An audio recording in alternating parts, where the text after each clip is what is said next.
Hello, dear student. Next, our topic is from 8th class, that is the non-contact force. Yesterday we had it the contact force about the magnetic force and frictional force के बारे में हमने बताया था. Next, today is the non-contact force. Non-contact means that when two bodies are not in contact but they act force on each other, कि वो एक दूसरे के contact में नहीं है लेकिन एक दूसरे के ऊपर force लगा रहे हैं.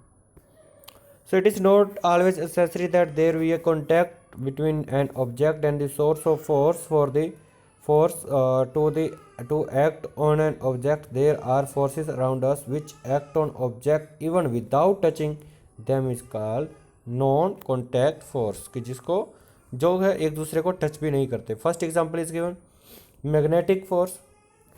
Do you remember studying about the magnets in your previous classes? कि आपने लास्ट क्लासेस के अंदर जो है मैग्नेटिक फोर्स के बारे में पढ़ा होगा. So recall the north pole of the magnet repel position another north pole from a distance and it is attract poles south pole even small piece of iron and pins from a distance. कि आपने पढ़ा है कि जो north pole है north pole को REPL करता है और जो साउथ पोल है उसको अट्रैक्ट करता है, या फिर कोई भी लोहे की चीज़ है उसको फटाफट मैग्नेटिक जो मैग्नेट होता है वो खींच लेते हैं. So you can say the magnetic force act on a magnetic substance or another magnet without touching it, कि जिसको वो टच भी नहीं करता वैसे उसको खींच लेते हैं. ठीक है. So hence magnetic force is a non contact force, क्योंकि वो एक दूसरे कॉन्टैक्ट में तो होते नहीं, तो इसकी वजह से उसको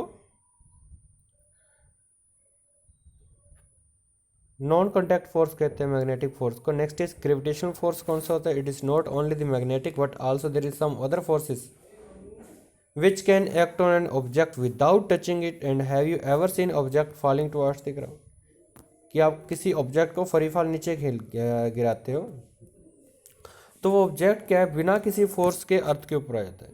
ठीक है. Do you know that objects fall downward due to the force of gravitation, कि जो ऑब्जेक्ट नीचे आ रहा है किसकी वजह से आ रहा है? Due to the force of gravitation. ठीक है. Next one is gravitation is a natural force of attraction between any two bodies of any mass in this universe. This force is negligible, small for objects or ordinary masses, hence show no visible effect. कि मतलब जो gravitational force है वो एक natural force है. ठीक है. उसका कोई विजिबल इफेक्ट तो होता नहीं. ठीक है. But for very heavy objects like planet, sun, moon और asteroids the big size of gravitational force between the becomes significant and show visible effects.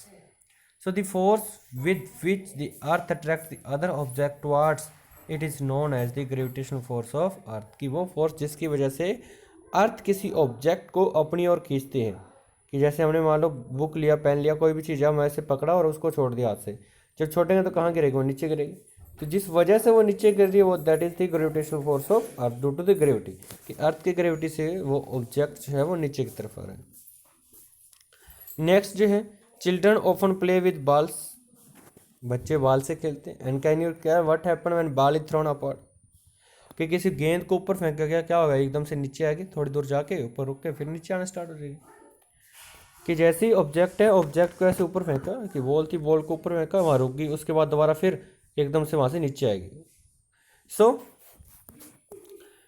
Do you have reason this suggest why does the ball vertically downward only and upward force applied on it, कि जो ball है एकदम से नीचे क्यों होती है? हमने तो ऊपर की तरफ फोर्स लगाया था. So the basic necessity for reason life the air, water, heat, light, energies from the sun and life on the saving this basic necessity due to the gravity of earth. इसका मतलब है कि gravity जो है वो life, जो अर्थ के ऊपर लाइफ है उसकी मदर क्यों बोला गया है? क्योंकि अगर ग्रेविटी ना होती तो एटमॉस्फेयर ही नहीं होना था. एटमॉस्फेयर की वजह से तो वो उसको अर्थ ने रोका हुआ है और ग्रेविटी की वजह से एटमॉस्फेयर को रोका हुआ है. Next is electrostatic force. There is yet another non contact force that exist in nature. यहाँ एक और दूसरा फोर्स भी है जो नेचर के अंदर है, which is known as electrostatic force, जिसको हम इलेक्ट्रोस्टैटिक फोर्स कहते हैं. ठीक है. So the study of charged object and their behaviors is known as electrostatic. The force of attraction or repulsion caused due to charged object or particles is called electrostatic force.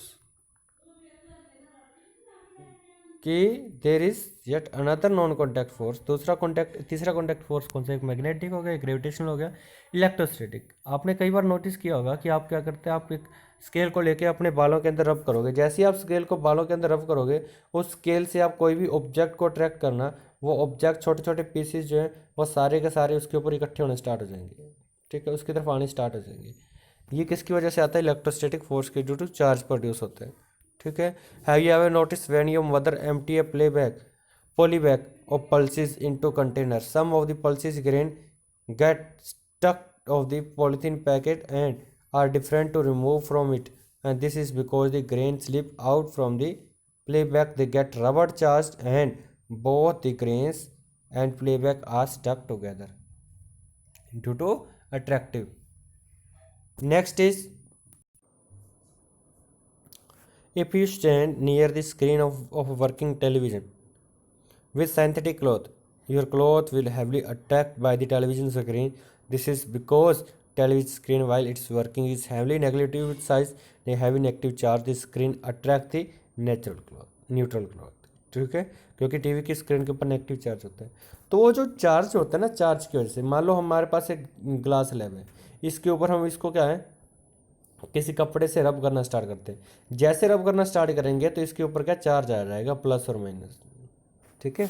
उस charge की वजह से वो attract करेगी, plus होगा minus को attract करेगी, minus होगा प्लस को अट्रैक्ट करेगी। Thanks, have a good day.